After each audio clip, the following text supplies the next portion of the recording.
Movie की शुरुआत में ही कांति बाई को दिखाया जाता है, जो कि इस मूवी के मेन कैरेक्टर होते हैं। कांति बाई दुकान से घर पहुंचते हैं, तभी उनकी बेटी, जिसका दयंती नाम है, कहती है ये किसका बैग है, जिस पर कांति बाई बोलते हैं कि कोई ग्राहक दुकान पर छोड़ गया था, तुम इसे रख दो। आगे ही कांति बाई यात्रियों को भ्रमण के लिए कुछ लोकप्रिय स्थलों के बारे में बता रहे होते हैं, तभी उनके पास हॉस्पिटल से कॉल आती है। कांति बाई हॉस्पिटल आते ही डॉक्टर से मिलते हैं। डॉक्टर बताता है कि तुम्हारे लड़के विवेक ने 3 गोलियां इस्तेमाल की हैं, जो कि उनसे उसकी तबीयत बिगड़ने लगी तो उसका दोस्त यहाँ ले आया। अब यहाँ पे कांति बाई सबसे झूठ बोल देते हैं कि रात में अधिक पढ़ाई करने की वजह से बीपी हाई होने के कारण उसकी तबीयत बिगड़ गई। शाम को कांति भाई विवेक को हॉस्पिटल से घर ले आते हैं। अगले दिन सुबह कांति बाई विवेक के स्कूल पहुँचते ही विवेक के बोही वाले दोस्त से मिलते हैं, जिसने विवेक को एडमिट किया था। विवेक का दोस्त बताता है कि स्कूल में शानसन डांस प्रेजेंटेशन होने वाला था। टीचर ने विवेक और सोफी को डांस करने के लिए बोला था। वो असल में बहुत अच्छा डांस कर रहे थे, बट रोवन और उसके दोस्तों को ये बात बिल्कुल भी अच्छी नहीं लगी। रोवन और उसके दोस्त विवेक को तंग करने लगते हैं और कुछ गलत समझाने की कोशिश करते हैं, जो कि इस उम्र में बिल्कुल भी नहीं करना चाहिए। विवेक को वही वाली बात याद आती रहती जो उसके दोस्तों ने कही थी। विवेक रात रात भर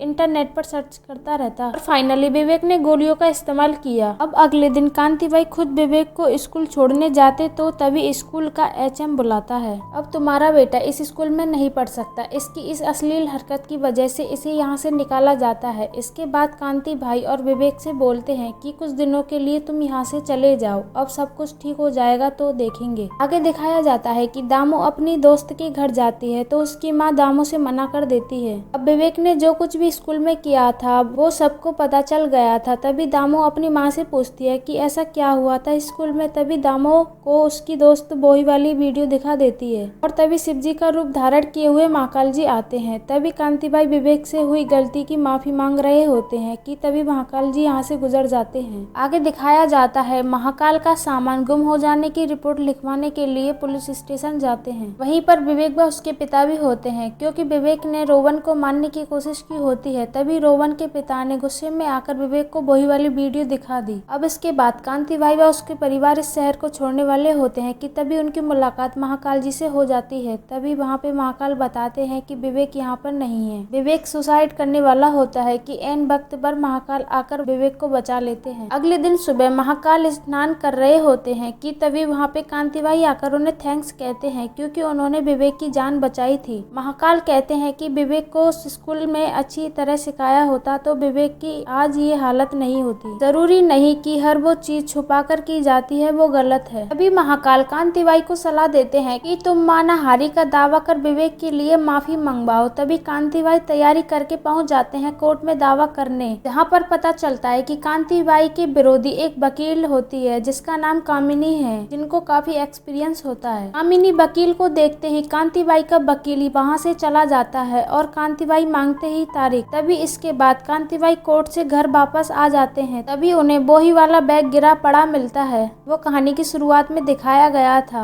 और तभी वो उन सारी किताबों को रीड करने लगते हैं और तैयारी करते हैं खुद का खुद वकील बनने की। और तैयारी पूरी होने के बाद वो पहुंच जाते हैं कोर्ट में अगली तारीख में अपना वकालत दावा लेकर। तभी कांति भाई पंचतंत्र से लिए हुए श्लोकों को पढ़कर सुनाते हैं, जिसमें पता चलता है कि 12 साल लगते हैं व्याकरण सीखने को और फिर विज्ञान व काम शास्त्र व धर्म को शिक्षा पाकर आपका पुत्र शिक्षित भी हो जाएगा और समर्पण भी। कांति भाई ऐसे कई उदाहरण देते हैं और जज साहब कांति भाई के केस को रजिस्टर कर लेते हैं। तभी कांति भाई घर आते हैं तो पता चलता है कि उनको घर से निकाल दिया गया है। अगला सीन बहुत ही अट्रैक्टिव होता है, जिसमें महाकाल को तांडव करते हुए दिखाया गया। इसके बाद देखते हैं कि कांति भाई के दोस्त ने अपने घर में रहने के लिए जगह दी है। अगले दिन कांति भाई व कामिनी कोर्ट में दिखाई देते हैं। तभी कामिनी विवेक को पूछताछ के लिए बुलाती है कि तुम्हें दोबारा स्कूल पढ़ने बुलाया जाए तो क्या तुम आओगे। तभी विवेक वहाँ से चला जाता है बिना कुछ कहे। तभी जज साहब कहते हैं कि आगे का केस अगले दिन लड़ा जाएगा। इसी शाम कांति भाई को महाकाल फिर से मिलते हैं और उन्हें केस को जीतने के लिए कुछ अच्छी बात बताकर चले जाते हैं। अगले दिन कोर्ट में कांति बाई की बेटी दयवंती को बुलाया जाता है, जहां उससे कुछ जवाब पूछे जाते हैं। वो जवाब देकर चली जाती है। फिर इसके बाद इंदुमती को बुलाया जाता है, जहां उनसे कुछ भी जवाब पूछे जाते हैं, वो जवाब देकर चली जाती है। फिर अगले दिन की सुबह फिर कांति बाई से महाकाल मिलने आते हैं। तभी महाकाल कांति बाई के सर पर हाथ रखकर चले जाते हैं और उन्हें अगली तारीख 16 फाइनल फाइनल कर दी जाती है। अब आगे बात बढ़कर मीडिया तक पहुंच चुकी थी। तभी दिखाया जाता है कि स्कूल का एचएम कांति भाई को 1 करोड़ रुपए देने के लिए तैयार है, बस उनको केस वापस लेना होगा। और कांति भाई वो उस चेक को ले लेते हैं और कांति भाई घर वापस जा रहे होते हैं कि तभी उनका एक्सीडेंट हो जाता है। तभी उनसे मिलने महाकाल आते हैं। यहाँ कांति भाई को पता चलता है कि महाकाल वो साक्षात शिव ने भेजा है उनकी मदद करने के लिए,